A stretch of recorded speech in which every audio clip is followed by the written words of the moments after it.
लक्ष्मण जी के मन में भाव जगा कि काश मिथिला घूमने का अवसर मिल जाता। अब ये लक्ष्मण जी के मन में ये भाव क्यों जागृत हो गया? आप कथा पढ़िएगा, कर्कश हो गया हो। इसके पहले और इसके बाद कभी लक्ष्मण जी के मन में दूसरा कोई भाव जन्म नहीं लिया है। क्यों? लक्ष्मण भैया राम जी के साथ रहते हैं। राम जी भगवान है, भगवान पूर्ण है, और जो पूर्ण के साथ रहता है वो कभी रिक्त नहीं हो सकता, इसलिए दूसरा भाव जन्म ही नहीं हो सकता है? पहली बार और आखिरी बार लक्ष्मण जी के मन में कोई भाव जगा। क्या भाव जगा? जाई जनकपुर आय देखी। क्यों जगा?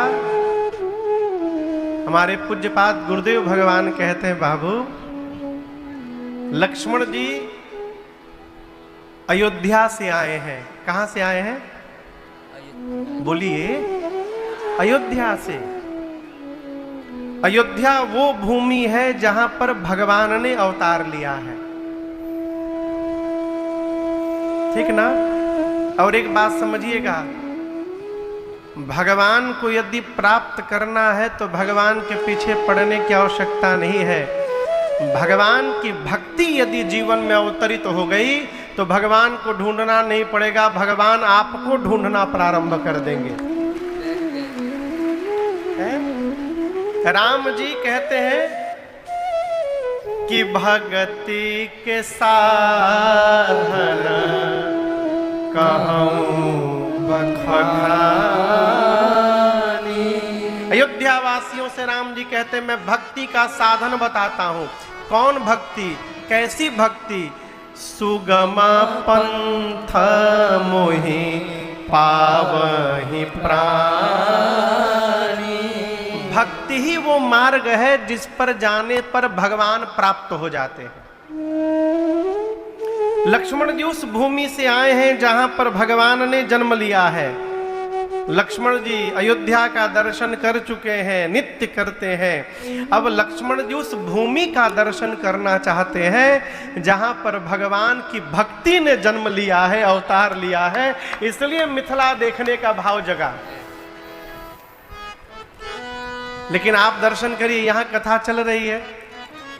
अजीत बाबू कह सकते हैं क्या कि महाराज जी यदि आधे घंटा आप कथा रोक देंगे तो हम बहुत जरूरी मीटिंग करके चले आए। कहेंगे क्या अजीत जी? नहीं कहेंगे। लक्ष्मण जी मन में सोचे कि कथा चल रही है, कैसे कहें कि हम गुरुजी नगर घूमना चाहते हैं। डर के मारे मन की बात को मन में दबा गए। लेकिन एक बात समझिएगा, जो भी भला बुरा है मेरे राम जानते हैं, और बंदे के दिल में क्या है श्री राम जानते हैं। राम जी लक्ष्मण जी के हृदय के भाव को जान गए। क्या जान गए? कि हमारे भाई साहब मिथिला घूमना चाहते हैं। भगत बछलता ही अहुलसानी। भगत बछलता यानी भक्त वत्सलता के कारण भगवान समझ गए कि लक्ष्मण जी क्या चाहते हैं। तो राम जी ने ही लक्ष्मण जी की ओर से कहा, गुरुदेव भाई साहब का मन कथा में नहीं लग रहा है, ये नगर देखना चाहते हैं। यदि आप आज्ञा दे देंगे तो मैं लेकर जाऊंगा। नगर दिखाई तुरंत ले आओ। अब यहां दर्शन करिए, राम जी लक्ष्मण जी का पक्ष रख रहे हैं। गुरुदेव आप चिंता न करिए, गुरुजी हम टाइम नहीं लगाएंगे, मैं लेके जाऊंगा, तुरंत इनको थोड़ा थोड़ा दिखा के लेके चलाऊंगा, तुरंत आ जाएंगे गुरुजी, एकदम समय नहीं लगाएंगे हम लोग। गुरुदेव भगवान मन में मुस्कुराए, मन में सोचे कि जिस प्रकार लक्ष्मण जी पहली बार आए हैं उसी प्रकार राम जी भी मिथिला पहली बार ही आए हैं। अब हम आपको कहें कि चलिए हम आपको बांदा घुमाएंगे, हम कहाँ घुमाएंगे? हम जब स्वयं नहीं घूमे हैं, सड़क पार करके निवास पे चले जाते हैं, सड़क पार करके पंडाल में चले जाते हैं। आज 5 दिन हो गया मुख्य सड़क पर भी नहीं गए, हम कहाँ घुमाएंगे? गुरु जी समझ गए कि ये दोनों भाई नगर घूमना नहीं चाहते, ये दोनों भाई नगर वासियों को अपना दर्शन कराना चाहते हैं, इसलिए जाने की अनुमति मांग रहे हैं। और यहां गुरु जी की आज्ञा देखिए, गुरु जी ने आज्ञा दी, जाई देखी आवहु नगर, सुख निधान दो भाई, करहु सुफल सबके नयना, सुंदर बदन देखा। गुरु जी ने कहा जाइए, राम जी आज्ञा मांगे तो गुरु जी ने आज्ञा दी। और यहां दर्शन करिए, राम जी क्या बोले थे? मैं नहीं देखूंगा, मैं जाऊंगा और जल्दी से इनको दिखा के लेके चला आऊंगा। गुरु जी सोचे जब तक मैं अनुमति दूंगा नहीं तब तक राम जी देखेंगे नहीं, और जाएंगे जल्दी से दिखा के लेके चले आएंगे। गुरु जी ने आज्ञा दी, केवल इनको न दिखाइएगा, आप भी देख करके आइएगा। जाइए दोनों भाई मिथिला दर्शन करिए, जाई देखी आवहु नगर, सुख निधान दो भाई। और राम जी अयोध्या वासियों के नेत्र को आज सफल बना दीजिए। क्यों? दर्शन करिए। एक बात मैं कहूं, आंखें जब तक भगवान का दर्शन न करे, जिसने नेत्र होने के बाद भी कभी भगवत दर्शन न किया हो, वो आंख होने के बाद भी आन्हर बना हुआ है। यदि दर्शन का भाव जग जाए तो बिना आंख के भी भगवत दर्शन होने लगता है, बिना नेत्र के।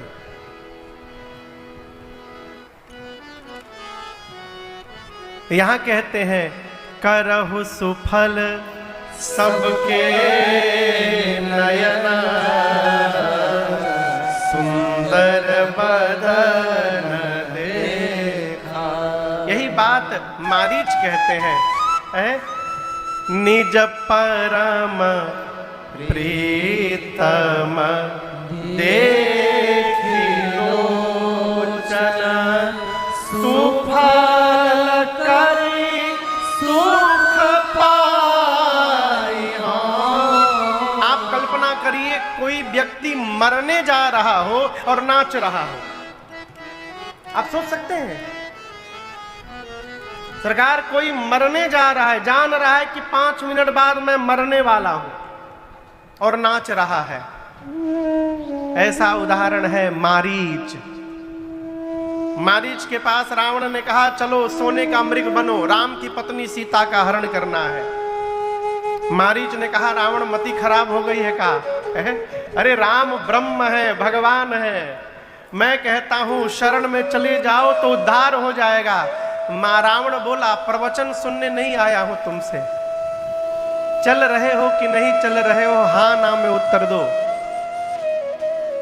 मारीच ने कहा कि जाऊंगा तो राम मार देंगे। रावण बोला, ना बोल दो, मैं अभी मार दूंगा। ना बोलो कि नहीं जाऊंगा, मैं अभी मार दूंगा।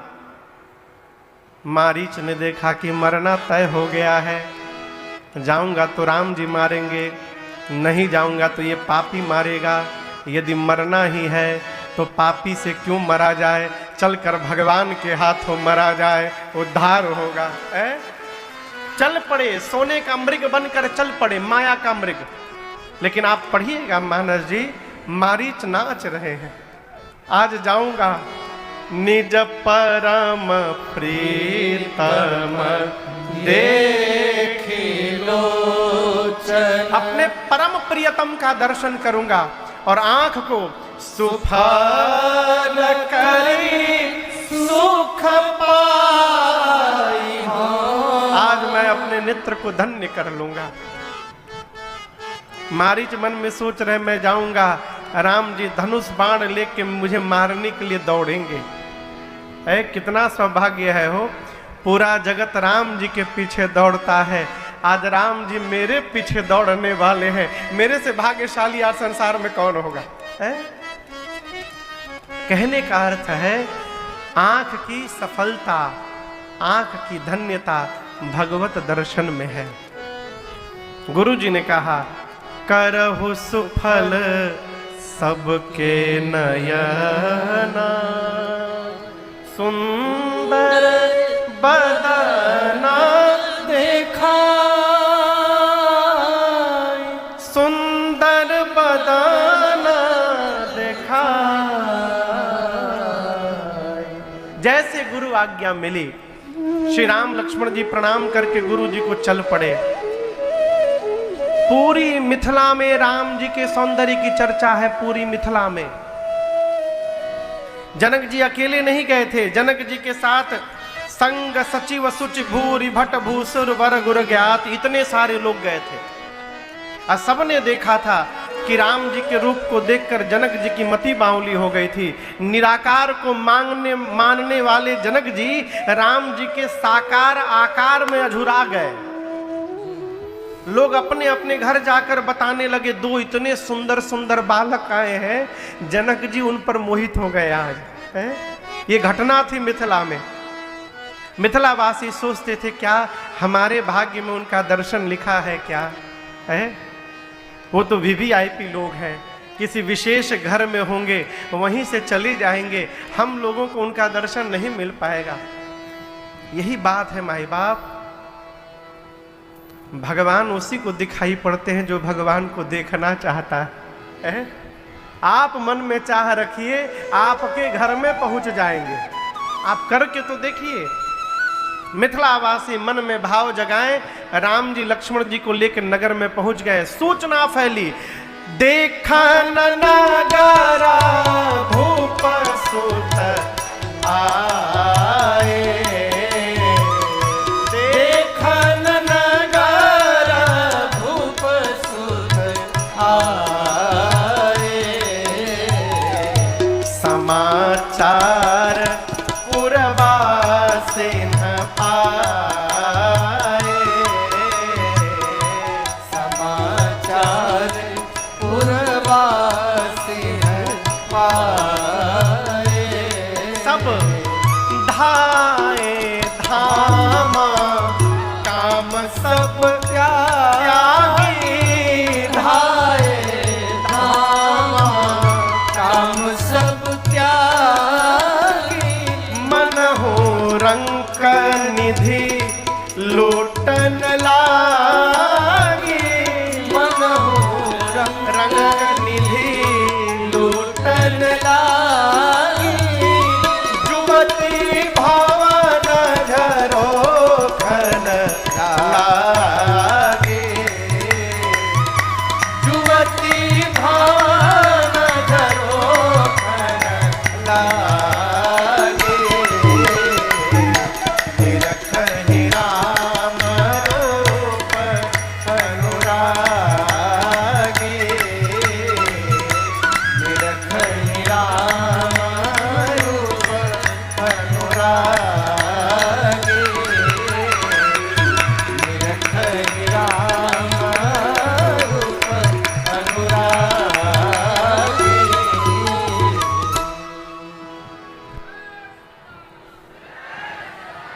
पूरी मिथिला में सूचना फैल गई। क्या? देखा नगर, नगर देखने के लिए भूप सुत आए। यहाँ दर्शन करिए। मिथिलावासी कहते हैं बुलाए नहीं गए हैं, आए हैं। बुलाए नहीं गए हैं, आए हैं। अर्थात ये राम जी की अपनी ओर से मिथिलावासियों पर कृपा है कि राम जी स्वयं दर्शन देने के लिए चले गए हैं।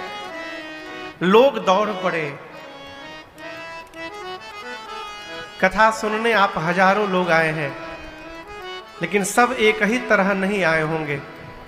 कई लोग हाँ ठीक है चलेंगे, 9 दिन होगी कथा। कई लोग इस भाव में भी आए होंगे। कई लोग कथा प्रारंभ होने के 2 घंटा पहले से आके बैठ गए होंगे। कई लोग बाहर से, हमारे भैया चंदौली से कथा, उनके यहाँ खुदे कथा चल रही है, अपने गांव की कथा छोड़ के यहाँ आके बैठे हुए 9 दिन के लिए है। ये भाव है। मिथिला के लोग भगवान का दर्शन करने के लिए कैसे गए? दर्शन करिए। धाये धाम काम सब त्यागी। धाये समझते हैं? धाये, धाये, धाये कहते हैं हमारे अवधि में धधा के दौड़ना, मन इस प्रकार से दौड़ना कि अपने शरीर की शुद्धि न रहे, हम कहाँ लड़ रहे हैं, कहाँ गिर रहे हैं। पागलों की भांति दौड़ने का नाम है धाय। सरकार मिथिलावासी सुने कि दोनों नगर में घूम रहे हैं, पुरुष दौड़ पड़े। कैसे दौड़े? धाम काम सब त्यागी। अच्छा, हम आपसे एक प्रश्न कह रहे हैं, पूछें? आप घर में बैठ करके कोई काम कर रहे हैं, क्या कर रहे हैं? मान लीजिए कॉपी पेन लेके हिसाब लिख रहे हैं, ठीक? किसी से आने की सूचना मिल गई कि बाहर कोई आया है, आप दौड़कर मिलने जाएंगे, तो क्या कॉपी पेन लेकर के जाएंगे मिलने की छोड़ के जाएंगे? जोर से कहिए, छोड़ के जाइएगा। लेकिन यहां मिथिला वासियों का दर्शन करिए, आप पहले काम छोड़ेंगे, उसके बाद धाम छोड़ेंगे, घर। लेकिन मिथिला वासियों ने काम नहीं छोड़ा, पहले धाये धाम काम सब त्यागी। भगवान को देखने के लिए इतने उतावले थे कि जो कोई आलू सुधार रहा है तो चक्कू आलू लिए दौड़ पड़ा, कोई हिसाब लिख रहा है तो कॉपी पेन लिए दौड़ पड़ा। लोग काम ले करके दौड़े। पहले घर छूटा, बाहर गए तो किसी ने पूछा, अरे कॉपी पेन लेके कहाँ भाग रहे हो? तो बाहर जाकर काम छूटा। कहने का अर्थ है इस प्रकार दौड़ रहे हैं मानो जन्म जन्म का दरिद्र खजाना लूटने के लिए जैसे दौड़ पड़े, वैसे मिथिला के लोग भगवान को देखने के लिए दौड़ पड़े। सत्य मानिएगा, जनक जी महाराज बहुत धनवान थे, लेकिन एक मामले में कंगले थे। बुरा न मानिएगा, किस मामले में? वो साकार भगवान को नहीं मानते थे, वो निराकार स्वरूप को मानते थे। तो साकार स्वरूप रूपी धन का उनके जीवन में अभाव था। कहो, साकार धन, साकार रूप, ये खजाना उनके जीवन में नहीं था। और जब राजा ही कंगला है तो प्रजा कहां से धनवान होगी? हो, प्रजा भी कंगली थी इस मामले में। और जब मेरे प्रभु के रूप की वर्षा हो रही थी तो जैसे दरिद्र खजाना लूटने के लिए दौड़ पड़े, मिथिला के लोग भगवान के दर्शन के लिए दौड़ पड़े बाहर है।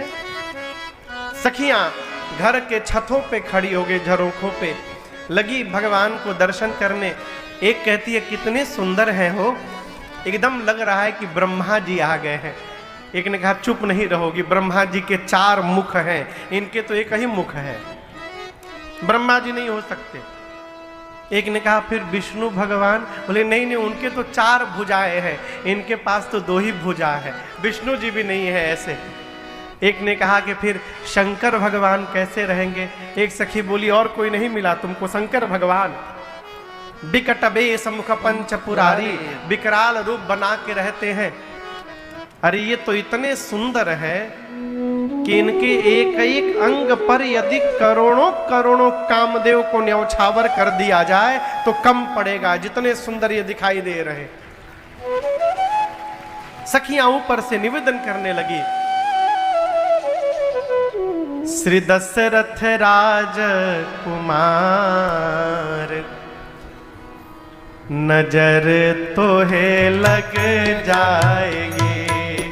श्री दशरथ राज कुमार नजर तोहे लग जाएगी। श्री दशरथ राज कुमार नजर तोहे लग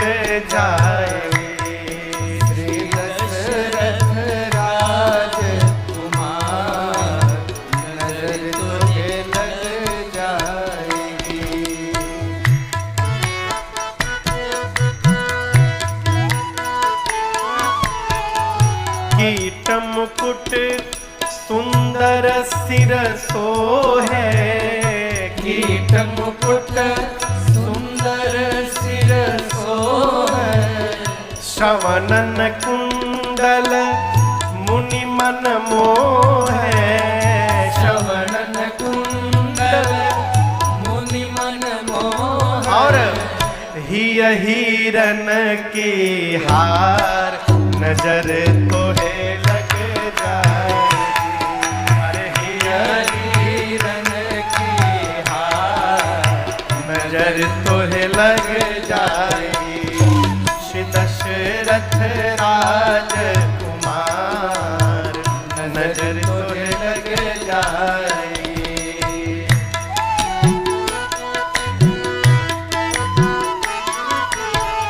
राम लखन मुनि के संग आए, राम लखन मुनि के संग आए, चितवत ही चित चपल चुराए, चितवत ही चित चपल चुराए, हे चोरन के सरदार नजर तोहे लग जाएगी, हे चोरन के सरदार नजर तोहे लग जाएगी। श्री दशरथ राजकुमार नजर तोहे लग जाएगी।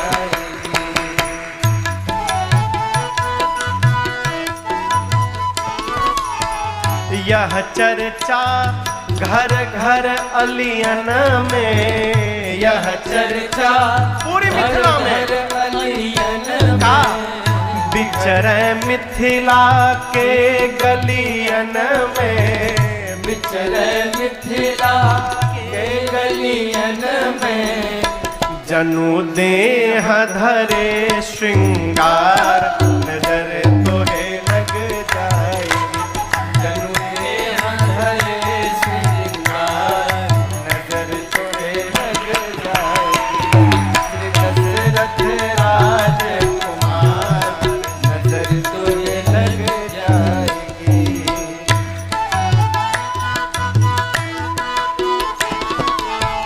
अस अभिलाष हृदय अबलन के, अस अभिलाष हृदय अबलन के, हिय बैठाई तुरत पलकन के, हिय बैठाई तुरंत पलकन के, कर लेऊं बंद किवाड़ नजर तोहे लग जाएगी, अरे कर लेऊं बंद किवाड़ नजर तोहे लग जाएगी।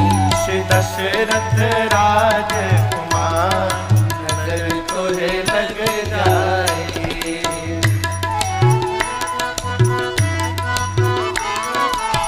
सुन सखियन मुख अटपट बानी, सुन सखियन मुख अटपट बानी, बिहसत श्री रघुबर धनु पानी, बिहसत श्री रघुबर धनु पानी, यह राजेश हूँ बलिहार नजर तोहे लग जाए, राज समूह बलिहार नजर तोहे लग जाएगी।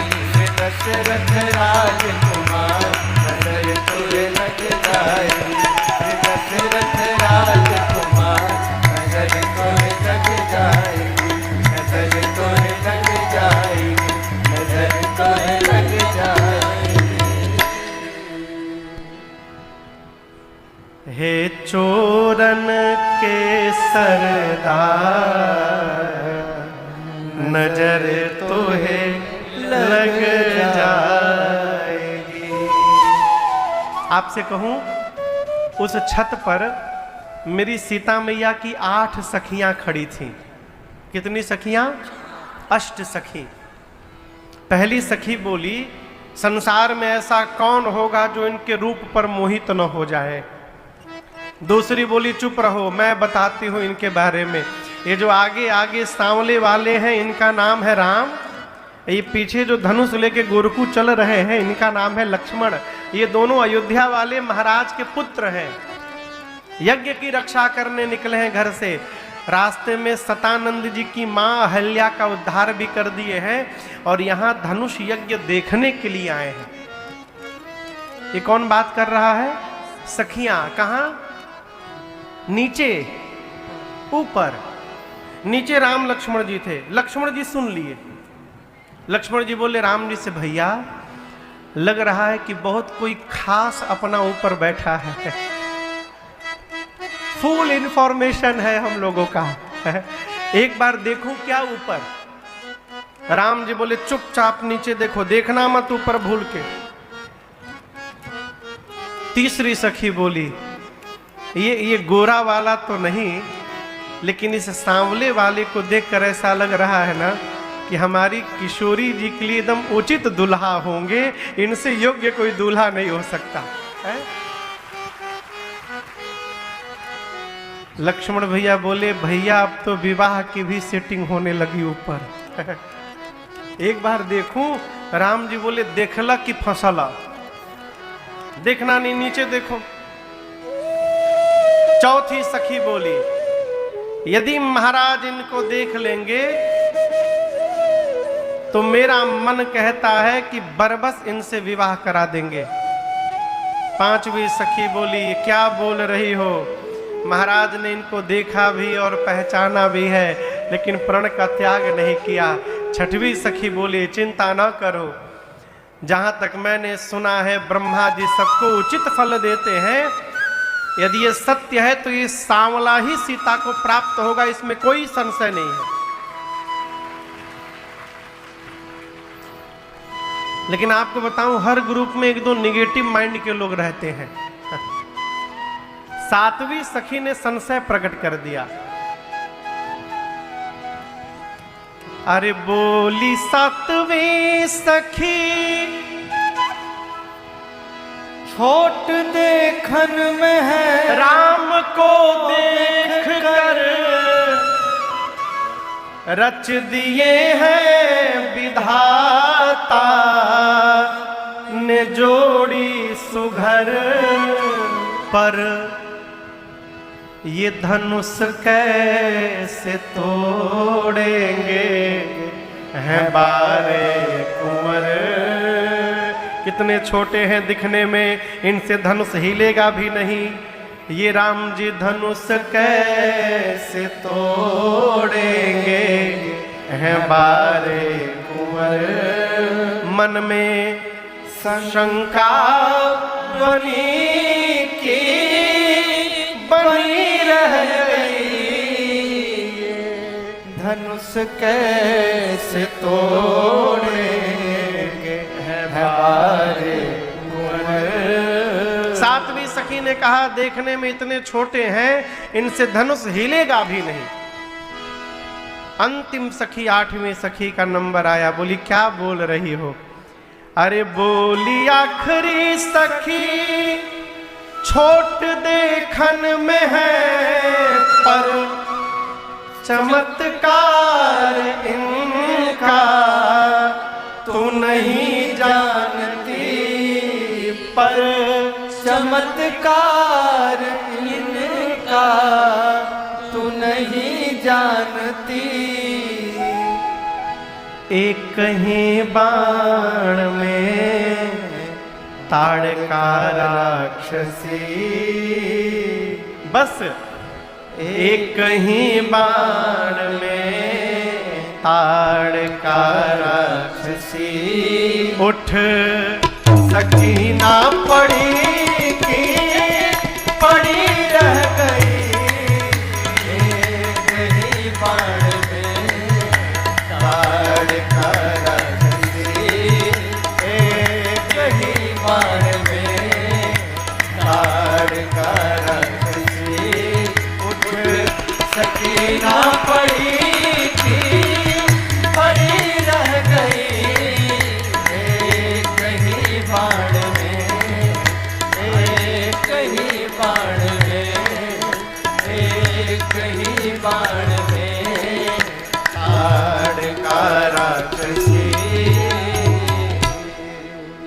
अंतिम सखी ने कहा, जिसके एक बाण से ताड़का समाप्त हो गई, जिनके चरण रज से अहिल्या जी को सदगति प्राप्त हो गई, वो राम जी क्या धनुष तोड़े बिना रहेंगे?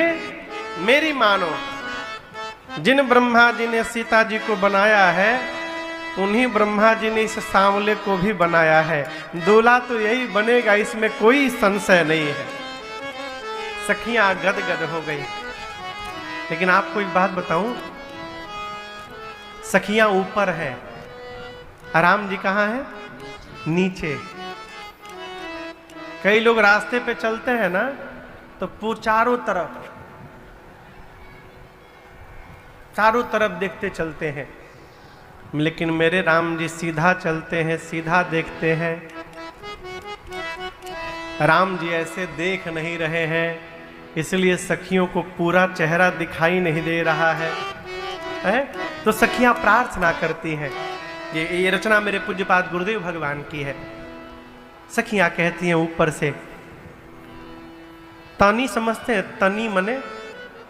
तनी मने थोड़ा सा है। तनी देखी रघुनाथ जी है, अरे हमारी ओरिया, तनी देखी रघुनाथ जी, हमारी ओरिया जी, हमारे ओरिया, ए हमारी ओरिया जी, हमारे ओरिया, तनिका देखी रघुनाथ जी, हमारे ओरिया, तनिका देखी रघुनाथ जी।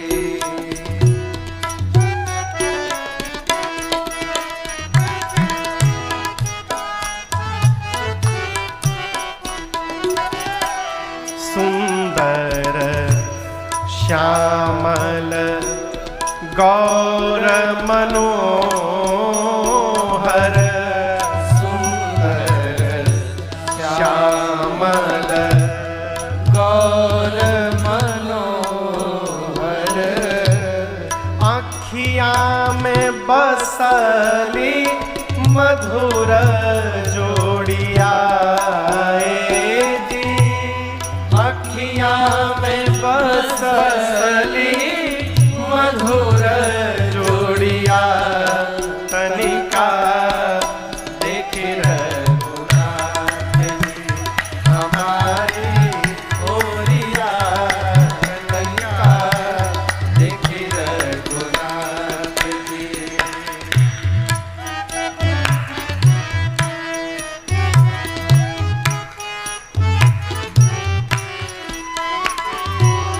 नयन चलाई के मधुर मुस्काई के, नयन चलाई के मधुर मुस्काई के, कैला जनक जी के चित चोरिया,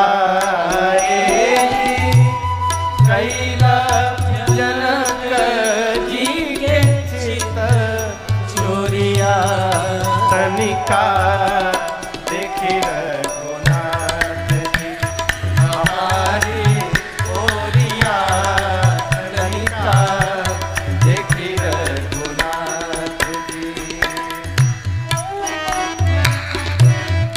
सखियां अनेक प्रकार से कहती हैं, राम जी देख लीजिए, भगवान नहीं देखे। एक सखी बोली, बहुते ढीठ है हो, काम करे। और सेवक वो जो समय का भान करके बिना कहे कार्य को पूर्ण कर दे, उसे सेवक कहा जाता है। यहाँ गुरु जी ने राम जी से नहीं कहा, राम जी सोचे कि गुरु जी पूजन करेंगे तो पुष्प दल लगेगा, इसलिए राम जी स्वयं जाकर अनुमति लिए, गुरुदेव आज्ञा हो तो हम पुष्प दल ले आवे। गुरु जी ने आज्ञा दी और दर्शन करिए। समय जाने गुर आय सुपाए, समय जाने गुर आय सुपाए, लेना प्रसून चले दो भाई, प्रसून चले दो भाई। कहाँ गए?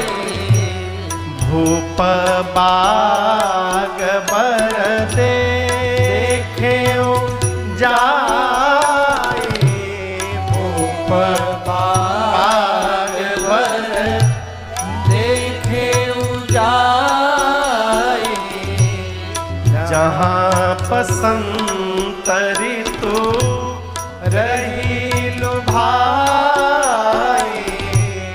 जहाँ बसंत ऋतु रही लुभाए, और लागे बीतप मनोहर नाना, लागे बीतप मनोहर नाना, बरना बरना बरते बिताना, बरना बरना बरते बिताना, नव पल्लव फल सुमन सुहाए, नव पल्लव फल सुमन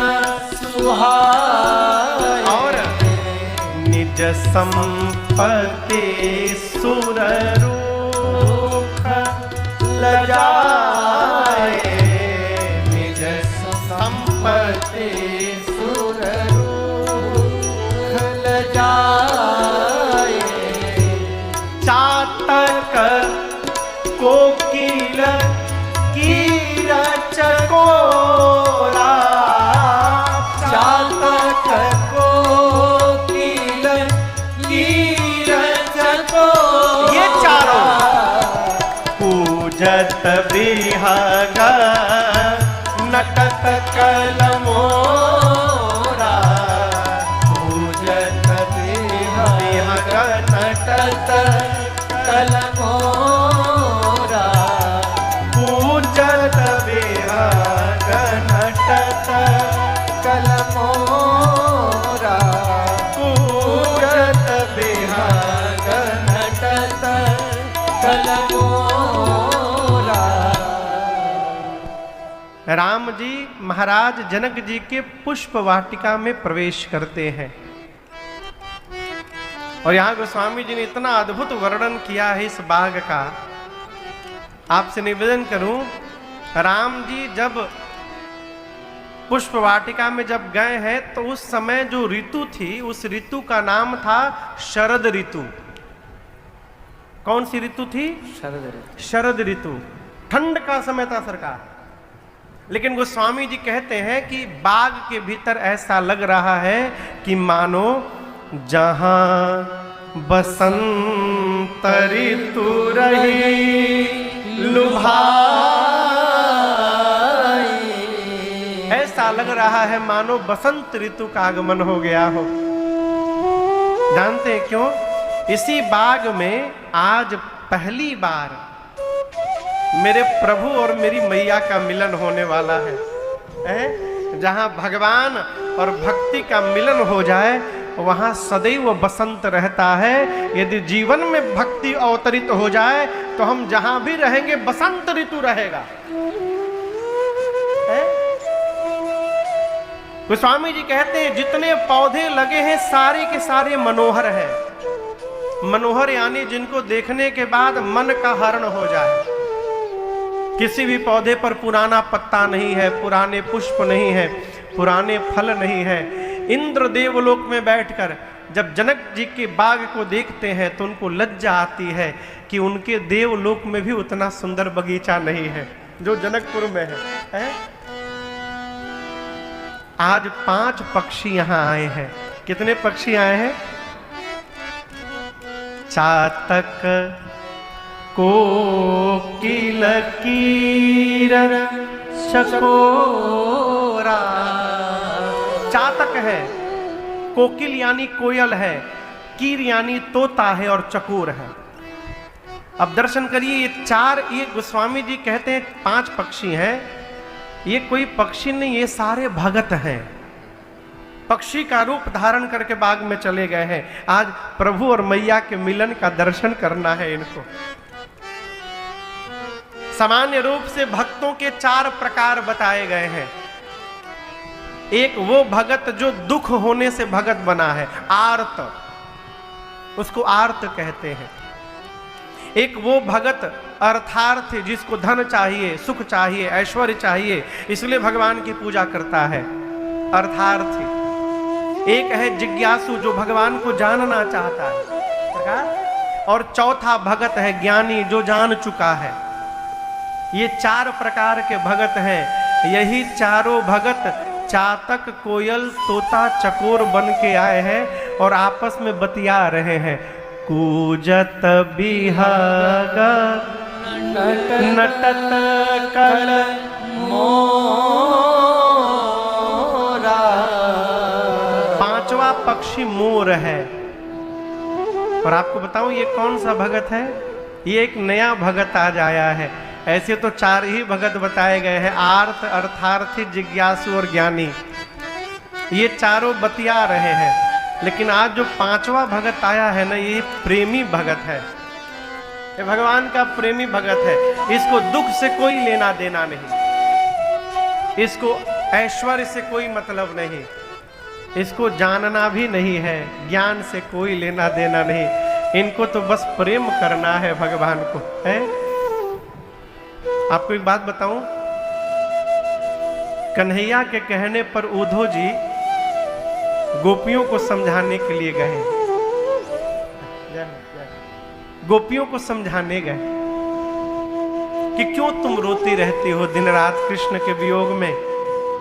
बगल में ही तो है मथुरा में, क्यों नहीं? इतना ही मिलना है तो जाकर मिल लो, क्यों रोती हो यहाँ पर? गोपियां बोली, उद्धव जी हमें मिलना नहीं है, हमें केवल उनकी याद में रोना है। उद्धव पूछे क्यों? गोपिया बोली, जो आनंद कृष्ण को प्राप्त करके नहीं मिलता, वो आनंद कृष्ण के वियोग में रोने से प्राप्त हो जाता है? प्रेमी केवल प्रेम करना जानता है, और वास्तव में जो प्रेमी होगा वो बताएगा नहीं। यहाँ दर्शन करिए, 4 भगत न बोल रहे हैं, आपस में बतिया रहे हैं। अब 5वां भगत बोल नहीं रहा है तो क्या कर रहा है? नटत कल मोरा, वो नृत्य कर रहा है, मोर नाच रहे हैं। बाग के बीच में एक सुंदर पार्वती जी का मंदिर है, बगल में सरोवर है। राम जी आए, बाग तड़ाग बिलो की बर हर से बंधु समेत, परम रम्य आराम यह जो राम ही सुख। भगवान गदगद हो गए। और यहां दर्शन करिए, आते राम जी पुष्प दल नहीं उतारने लगे, मालियों को बुलाकर राम जी ने अनुमति ली। माली बोली, यदि राम जी बोली यदि आपकी आज्ञा हो तो हम भीतर जाकर पुष्प दल उतार लें। माली बोले नहीं जा सकते। क्यों? हम खड़े हैं ना, हम कैसे जाने देंगे आपको?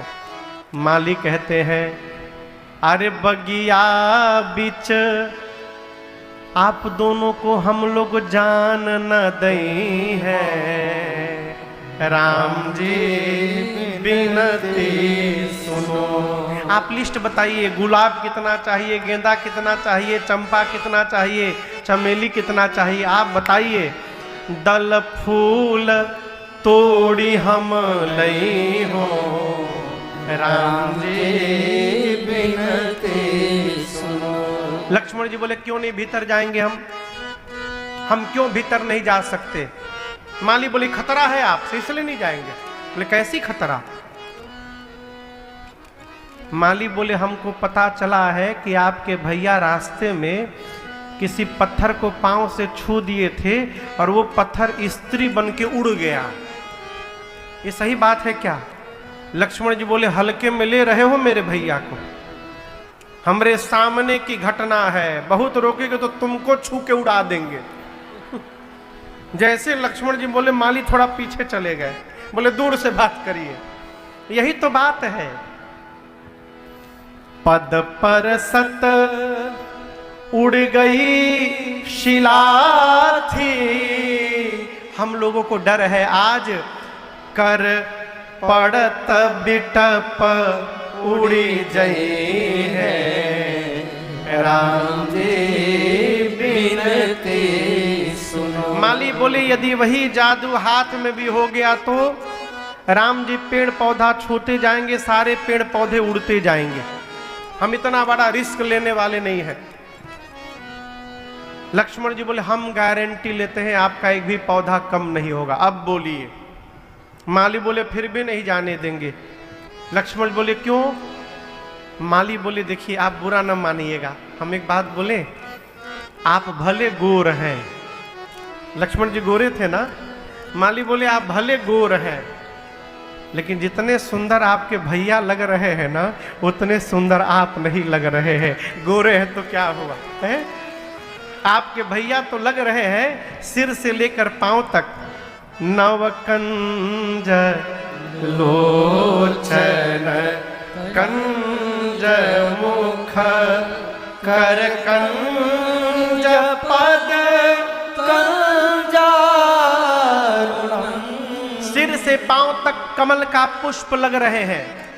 यदि आपके भैया भीतर चले गए तो बाग में जितने भंवरे घूम रहे हैं वो सारे भंवरे डाउट में आ जाएंगे। डाउट कैसा? असली फूल कौन है? हमको लग रहा है यदि आपके भीतर भैया गए तो सारे भंवरे तजी तजी सुमना मधुपमत वारे, तजी तजी सुमना मधुपमत वारे। आपके भैया के मुख पंकज पर मड रही है, राम जी बिनती सुनो। माली बोले सारे भंवरे आपके भैया के चेहरे पर टूट पड़ेंगे, तब क्या होगा? लक्ष्मण जी बोले हम लोग हीट स्प्रे लेके आए हैं, हमारी समस्या हम झेल लेंगे, आप अनुमति दीजिए। माली बोले एक उपाय से अनुमति मिल सकती है। क्या? आप दोनों भाई को जय जयकार बोलना पड़ेगा। लक्ष्मण जी बोले किसका जय जयकार? माली बोले हमारी किशोरी जी का जय जयकार। अरे जब बोलहुगे सियाजू की जय जय, तब ही प्रभु प्रभ सिन पै है, राम जी बिनती। राम जी बोले बोलेंगे हम लोग। बोलिए। मालियों ने कहा दम लगाकर बोलिए, बोलिए किशोरी मैया की जय। माली हंसने लगे, कहे प्रभु हमारी क्या क्षमता है कि हम आपको रोक दे, हम तो जानबूझ के खड़े हो गए, इसी बहाने थोड़ी देर आपको देखने का सौभाग्य मिल गया और आपसे दो शब्द बतियाने का अवसर मिल गया। प्रभु हम जाइए, आप जाकर जो भी पुष्प दल लेना है उतारिए। राम जी जाकर पुष्प दल लेने लगे। उसी समय मेरी सीता मैया आई, सखियों के साथ आई, स्नान करके पूजन की। पार्वती जी की पूजा करके सीता मैया अपने लिए सुंदर दूल्हा मांग रही थी। कितनी सखियां हैं सीता मैया की? 8 सखी में से एक चतुर सखी पूजा छोड़ के चली गई बगीचा घूमने। सरकार, अब बगीचा घूमते घूमते उसने राम लक्ष्मण जी को पुष्पदल लेते देख लिया। अचके में भगवान दिखाई पड़ गए हो, है बौरा गई है, बावली हो गई, दौड़कर मंदिर में आई। सखियां पूछी अरे क्या हो गया तुमको? तुम्हारा शरीर कांप रहा है, पांव टेढ़े मेढ़े चल रहे हैं, आंख से रो रही हो, मुख से हंस रही हो, हुआ क्या है? बोली क्या बताऊं, अरे कुछ कर दिया है शायद, कुछ कर दिया है शायद उस दृग विशाल ने मन को फंसा लिया है, घुंघराले बाल ने। सखी बोली जो कल नगर में आए थे वो दोनों बगीचे में आए हैं। सखी बोली क्या करने आए हैं यहां पर? अच्छा आप बताइए राम जी क्या करने गए थे? बोलिए बोलिए। पुष्प दल लेने। सखी कितनी चतुर है, सोची यदि सही बता दूं कि पुष्प दल लेने आए हैं तो राम जी की महिमा गिर जाएगी। चक्रवर्ती राजा के बेटे होकर सेवक का काम कर रहे हैं, महिमा गिरानी है कि बढ़ानी है राम जी की? पूछ रहा हूं। तो सही बोलने से गिर जाएगी तो झूठ बोलो। सखी ने झूठ कहा, फूल लेने नहीं आए हैं, देखा नन बाग कुंवर दो आए। दोनों भाई बगीचा देखने आए हैं। एक ने पूछी कैसे हैं, कैसे लग रहे हैं? बोले कैसे हैं? बय किशोर सब भांति सुहाए। बड़े सुंदर है, कम उम्र है, बहुत सुंदर है। एक बोली और बताओ। बोली और बताऊं? एक सांवले हैं, एक गोरे हैं। बोले अरे बहुत सुंदर। और बताओ? बोली इसके आगे नहीं बताऊंगी। बोले क्यों नहीं बताओगी? सखी कहती है कैसे बताऊं? देखा किसने है? शरीर का कौन सा अंग देखता है? जोर से कहिए। आंख। अब बोलता कौन सा अंग है? कल से नगरिया में वही आए सखी फुलवरिया, वही आए सखी फुलवरिया, वही आए सखी फुलवरिया। सखी बोली आज पूरे नगर में केवल उनके ही रूप की चर्चा है, इसलिए मैं कहती हूं अवश्य देखियहि देखा जो। वही एक देखने योग्य है, चलकर हम लोगों को भी देखना चाहिए। सीता मैया उस सखी को आगे करके चली और उस सखी ने ले जाकर एक लता की ओट में आकर राम जी का दर्शन कराया मैया का। मैया ने नेत्र बंद करके जी भर के दर्शन किया। थोड़ी देर बाद जो सखी ले करके गई थी ना, अच्छा आप बताओ यदि बगल में कोई खड़ा है उससे कहना कि ठीक है चला जाए, कल फिर आना है, तो कैसे कहेंगे? भाई बहुत विलंब हो गया, चला जाए, कल फिर आना है ना, ऐसे बोलेंगे ना। वो कैसे बोली? बगल में सीता मैया खड़ी है लेकिन बोल कैसे रही है? चला जाए, चला जाए, कल फिर इसी समय हम लोगों को बाग में आ जाना है, चला जाए। ऐसा क्यों? वो बोल रही थी सीता जी को लेकिन सुना रही थी राम जी को कि कल इसी टाइम हम लोग यहाँ फिर आएंगे। तो हे राघव जी, आप भी अपना टाइम मैनेजमेंट उसी प्रकार से रखिएगा। आप कल फिर से पुष्प लेने आइएगा और हम लोगों को दोबारा एक दूसरे का दर्शन प्राप्त हो जाएगा, ऐसा सुना कर गई। सखियां सीता मैया को लेकर मंदिर में आई पार्वती जी के। सीता मैया भी अपने लिए सुंदर दूल्हा मांग रही थी, भगवान दिखाई पड़ गए। अब पार्वती जी से मुहर लगवाने आई है, आकर प्रारंभ हो गई। जय जय गिरिवर राज किशोरे, जय महेश मुख चंद्र चकोरे, जय गज बदन खड़ानन माता, जगत जननी दामिनी दुति गाता, नहीं तव आदि मध्य अवसाना, अमित प्रभाव वेद विभव पराभव कारिणी विश्व विमोहनी स्वबस विहारिणी भव भव विभव पराभव कारिणी विश्व विमोहनी स्वबस विहारिणी। पतिदेवता स्तुतीय बहुमात प्रथम तवरे महिमा अमित न सकई कही सहस शारदा से। सीता मैया ने कहा, हे गिरिराज पुत्री आपकी जय जयकार हो, हे गणपति और कार्तिकेय जी की अम्बा आपकी जय जयकार हो। माँ, आपके न प्रारंभ का पता है, आपके न मध्य का पता है और न ही आपके अंत का पता है। माँ, आपके अमित प्रभाव को सरस्वती और शेष भी नहीं जानते। माँ, आप ही सब वैभव देने वाली हैं। पूरे ब्रह्मांड में पातिव्रत धर्म में निपुण स्त्रियों की यदि गणना की जाए माँ, तो हे भवानी जी, आपका स्थान प्रथम आता है उनमें। माँ, आप वर देने वाली हैं, आप शिव प्रिया हैं। मनुष्य आपकी सेवा करके चारों पुरुषार्थ प्राप्त कर सकते हैं। माँ, आप सबके हृदय में रहती हैं, इसलिए सबके मन की बात आप जानती हैं। हे भवानी जी, आप तो सीता के भी हृदय में हैं, आप मेरे मन की बात जान रही हैं, इसलिए मैं आप कहूँगी नहीं आपसे। आप जो जानती हैं मैया, उसको बिना कहे पूर्ण कर दीजिए। मैं आपकी शरण में आकर बैठी हूँ।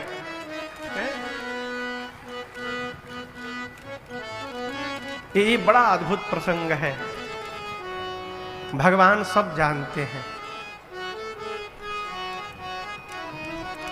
कौन नहीं जानता है? जानते हैं, हम नहीं जानते हैं।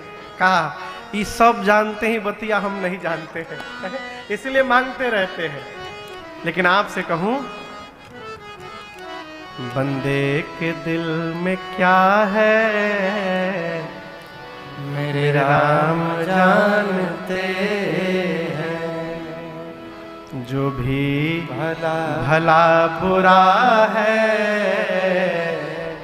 श्री राम जानते हैं। किस्मत के नाम को तो, किस्मत सुने हैं सब आप लोग? किस्मत शब्द, कौन कौन किस्मत शब्द सुना है? किस्मत, किस्मत, किस्मत के नाम को तो सब जानते हैं, लेकिन किस्मत में क्या लिखा है मेरे राम जानते हैं। किस्मत में क्या लिखा है मेरे राम जानते हैं। जो भी भला बुरा है मेरे राम जानते हैं। अरे बंदे के दिल में क्या है जानते हैं, मेरे राम जानते हैं, मेरे राम जानते हैं। सीता मैया पार्वती जी के पांव को पकड़ के बैठ गई और सीता मैया के इस विनय प्रेम का दर्शन करके पार्वती जी की मूर्ति मुस्कुरा गई। और पार्वती मैया ने कहा, हे सीता जी, मेरे आशीर्वाद को सत्य समझिएगा। नारद जी का वचन सदैव सत्य है, पवित्र है। आपको दिखाई देने लगे हैं। जो भगत राजा थे ना, उनको तो लगा कि उनके भगवान आकर के बैठ गए हैं। भक्तों को भगवान दिखाई देने लगे। मिथिला के नर नारियों को अपने रिश्तेदार दिखाई दे रहे हैं। जनक जी, सुनैना जी को लगा कि उनके लड़का आके बैठ गए हैं। गोस्वामी जी कहते हैं, बहुत लंबी सूची है। जिनके रही भावना जैसी प्रभु मूरति तीन देखी तैसी। सबने अपनी अपनी भावना के अनुरूप भगवान का दर्शन किया। जनक जी महाराज ने विश्वामित्र जी को पूरे यज्ञशाले का दर्शन कराया, रंगभूमि का। और उसके बाद सबसे विशाल मंच पर सब मंचन ते मंच एक सुंदर विशद विशाल मुनि समेत दो बंधु तह बैठा रे महिपाल। मुख्य आसन पर विश्वामित्र जी बैठे, अगल बगल थोड़े छोटे आसन पर दाहिनी ओर राम जी और बाईं ओर लक्ष्मण भैया बैठे। जनक जी ने सीता मैया की सखियों को कहा कि रंगभूमि में सीता जी को लाया जाए। सीता मैया हाथ में जयमाल लेकर सखियों के साथ आई।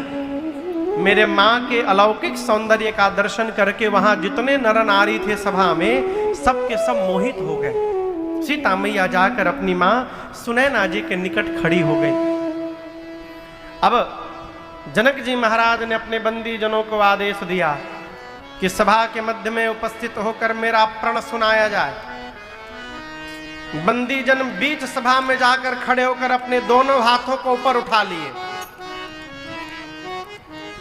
बोले बंदी बचन पर सुनहु सकल महिपाल, प्रण विदेह कर काहि हमार भुजा उठाए विशाल।